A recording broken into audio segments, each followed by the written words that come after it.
Hello and welcome to Studio RC, an encouragement for both your recovery and your faith. My name is Max. I am an alcoholic and I am also a follower of Jesus.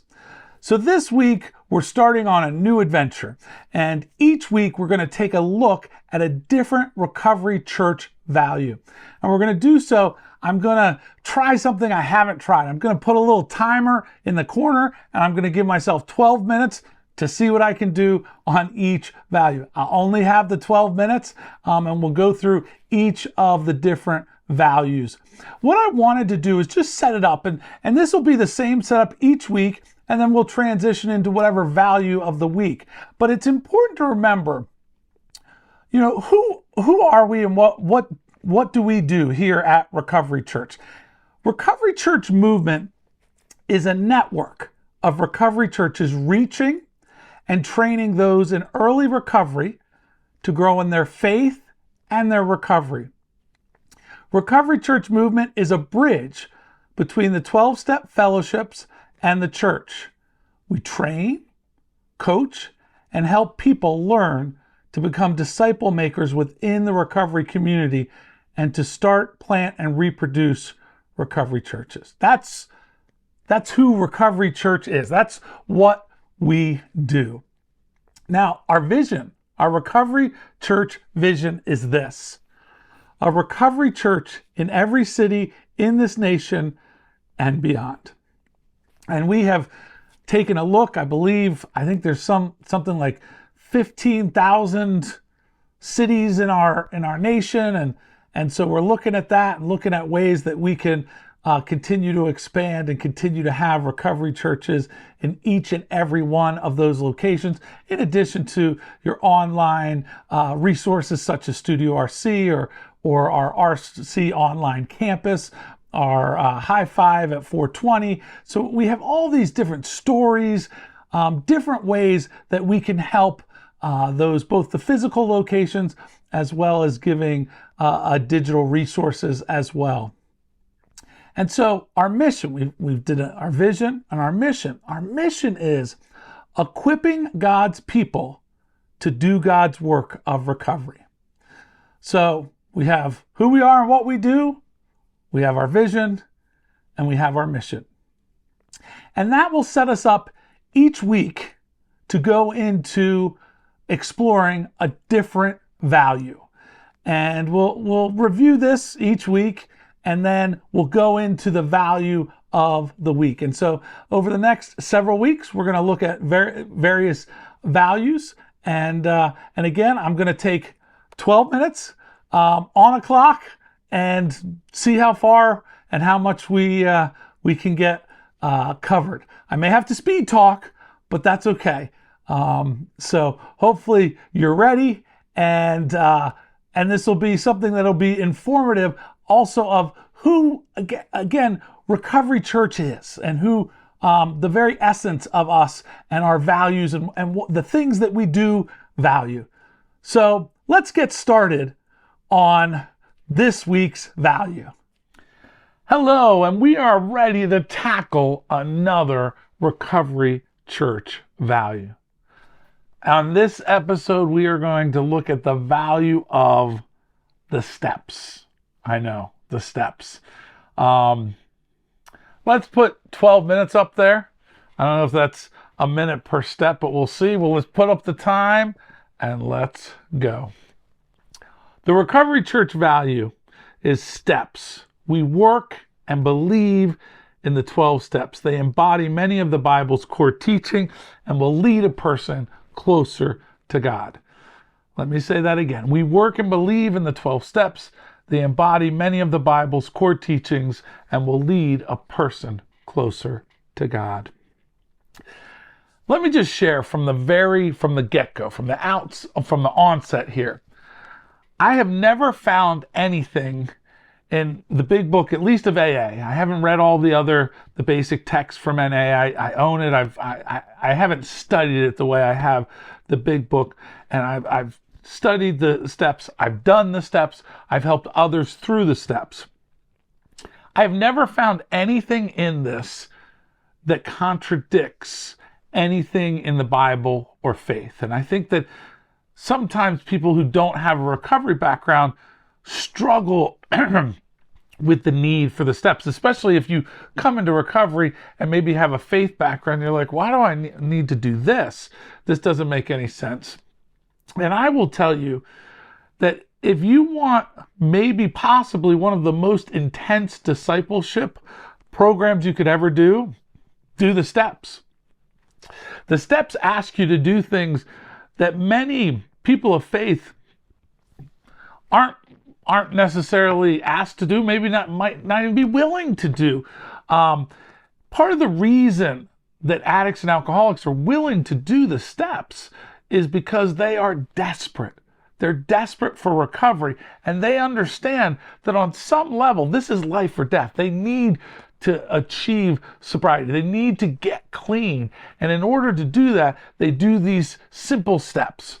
And so it tells us in John 8:32, then you will know the truth, and the truth will set you free. These steps have the power to set you free. So I'm going to kind of go through some of the steps.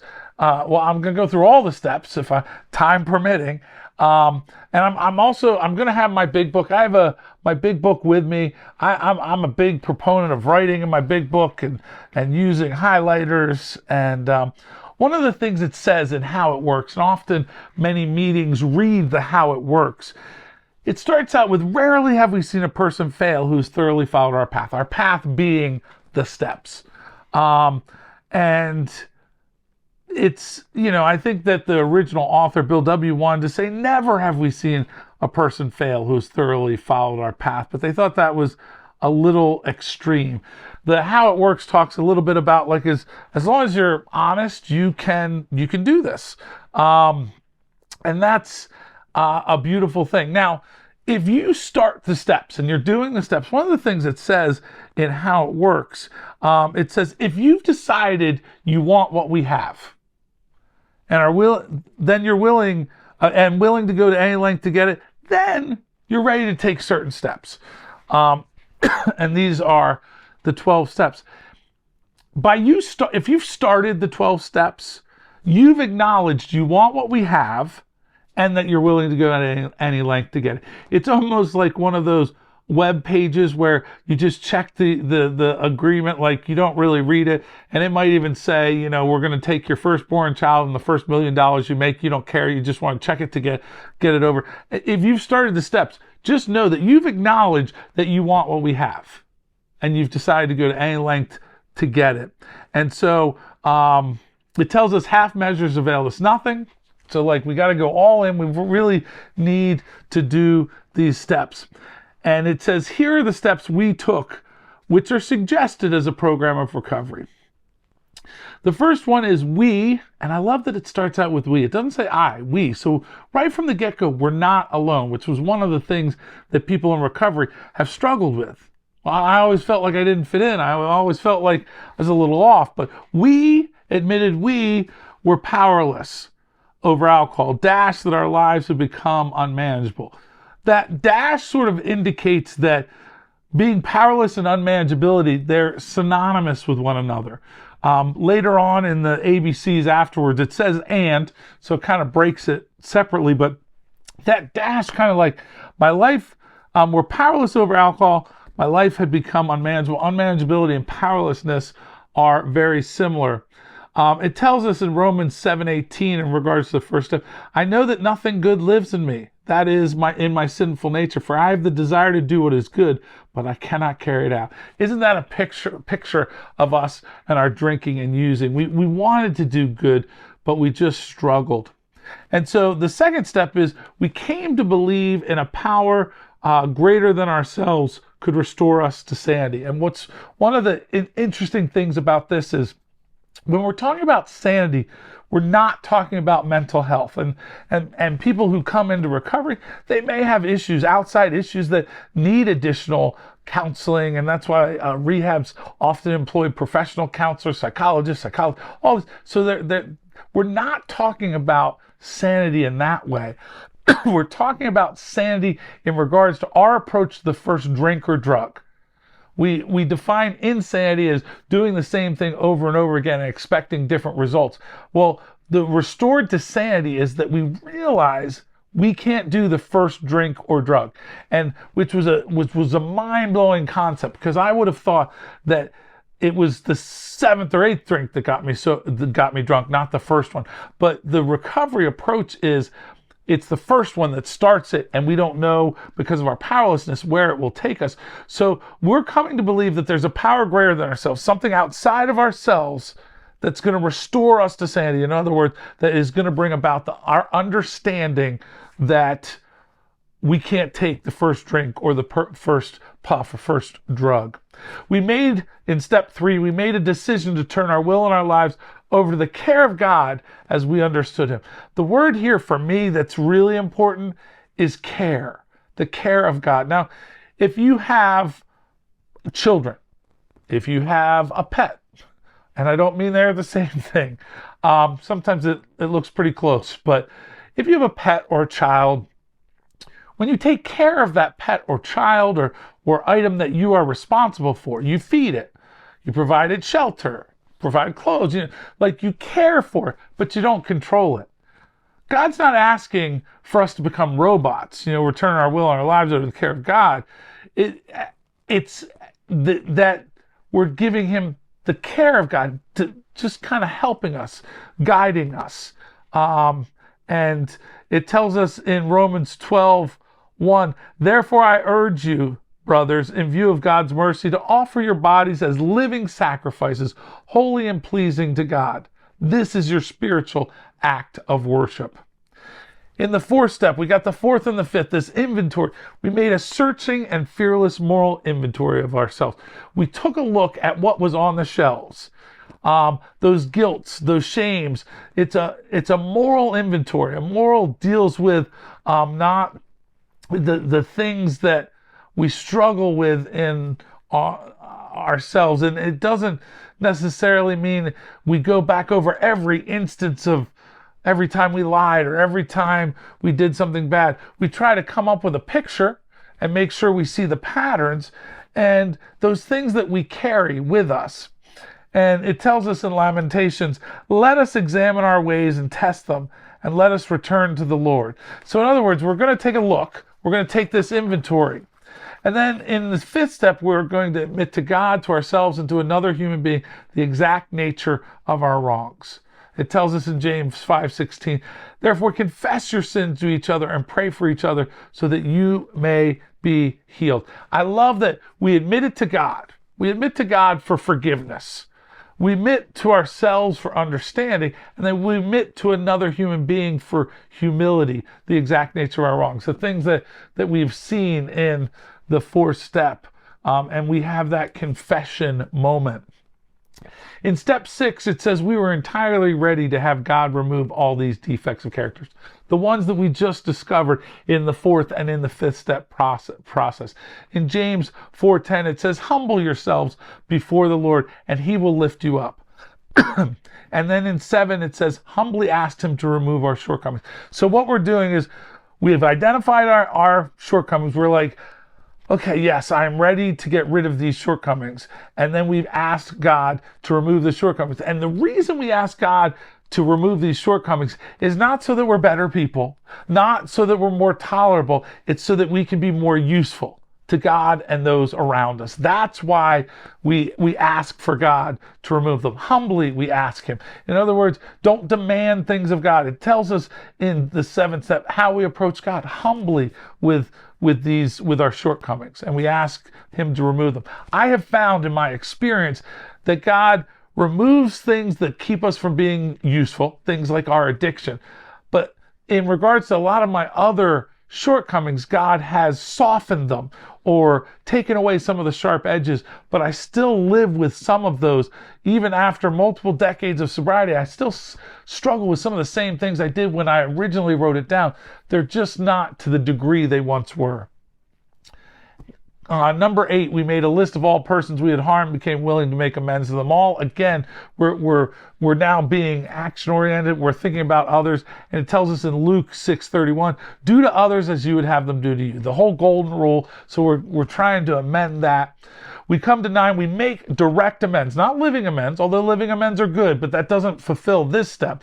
This step is about direct amends to such people wherever possible, except when to do so would injure them or others. It tells us in Matthew 5:23 and 24, therefore, if you're offering your gift at the altar and there remember that your brother has something against you, leave your gift there in front of the altar. First go and be reconciled to your brother, then come and offer your gift. This is that step that kind of cleans the street. You're keeping your side of the street clean, and you're making a way so that when you go out into the world that you can live in freedom and not guilt or shame or worry about running into someone. And then 10, 11, and 12, some people call them the maintenance steps. Some people call them the growth steps. 10, continued to take personal inventory, and when we were wrong, promptly admitted. I really wish that step had said if we were wrong, but it says when. And so when it says when, we know that we're going to be wrong. So if you think you're standing firm, be careful that you don't fall. That it tells us that in 1 Corinthians 10:12. And as time runs out, we get to 11. We sought through prayer and meditation to improve our conscious contact with God as we understood Him, praying only for knowledge of His will for us and the power to carry that out. We're only asking for God as we pray and meditate for the knowledge of God's will for us and the power to carry it out. In other words, God, where are you at work so that I can join you? God, I want to know where you're at work and have the tools to do it. And so that's really our prayer in the 11th step is how can I find out where God's at work and how can I join him? Because if I know where God's at work but don't have the tools to join him, I'll feel sort of helpless. If I have the tools to help but I don't know where God's at work, that will also be frustrating. Know that, for one thing, you'll always have an opportunity to help within the rooms of recovery and at Recovery Church and at church. You'll have opportunities, but God may be calling you to a different place to help, or those might be the vehicles, the significant vehicles. Let the word of Christ dwell in you, Colossians tells us. And then the 12th step, and I know we've overshot the time here a little bit, but having had a spiritual awakening as the result of these steps. It doesn't say having gotten sober as a result of these steps. It says having had a spiritual awakening as the result. In NA's basic text, it says a result. Either way, it's a significant result. It's telling us a spiritual awakening. We were dead inside and now we're alive. We've had a personality change sufficient enough to remove our problem with alcohol or drugs. We tried to carry this message to alcoholics about a spiritual awakening and to practice these principles in all our affairs. So the message that we're carrying to others is about a spiritual awakening. One thing that I would encourage you to, if you have experienced a spiritual awakening, if you've been, as the book says, as both the big book and the good book says, if you have been reborn, both book uses those terms. That is the message that you carry to others. Don't allow newcomers who want what we have and then are willing to go to any length. And then how often do we pull back when it comes to telling them the very message that we're supposed to be caring about our spiritual awakening? I had a spiritual awakening. It was a significant spiritual awakening. And this is how it happened. As I was going through these steps, for me, I went through these steps and I encountered the person of Jesus. The steps brought me to Jesus. And that's an opportunity that you have to share with others. It's almost neglect, I think, sometimes when we allow newcomers to find their way. A God of your understanding. Well, yes, they have some input, and it's relational, and it removes some of the barriers for them to interact with God if they've struggled with it. But they've acknowledged they want what we have. And if this is what we have, we've had a spiritual awakening as a result of these steps. We tried to carry this message. This is the message we carry about a spiritual awakening. This isn't the opportunity to say, hey, we'll do everything with you, newcomer, But when it comes to spiritual awakening, you got to figure it out on your own. But that's the message we get to carry. That's the message that we have. And so I went a couple moments over, I know, but I appreciate that. But I love these steps. These steps are life-giving. And that's why we acknowledge how important we think and believe that the 12 steps are. And that's why we say the value. We work and believe in the 12 steps. They embody many of the Bible's core teachings: forgiveness, amends, and they will lead a person closer to God. The end result of the steps is about having that spiritual awakening and connection because of and through and to God. So please know these steps. This is the program. This is the program of recovery that is talked about. Doing this is what helps bring about recovery in your life. And I would make the argument that it is a spiritual awakening that brings long-term sobriety or clean time. It is not long-term sobriety or clean time that brings about a spiritual awakening, which is why the 12 steps says, having had a spiritual awakening, knowing that that is in fact what helps bring about long-term clean and sobriety time. Hopefully you were encouraged today, even with the little over the clock time. But I love these steps. And I hope you fall in love with these steps and you let the process and these steps change you as you grow closer to God. And God does what God does through these steps, and He works in and through us and draws us nearer to every aspect of the love of God that God offers to us. So I could talk about these all day. I love them, and I hope that you fall in love with them too. We encourage you, as we do each time, like Studio RC, share Studio RC, subscribe so that you don't ever miss an episode of any of the things that Studio RC is doing. So many different things on this platform, and they're here to encourage you as well as others. So remember, Recovery Church. 12 steps, one goal. God bless, and we'll see you next time.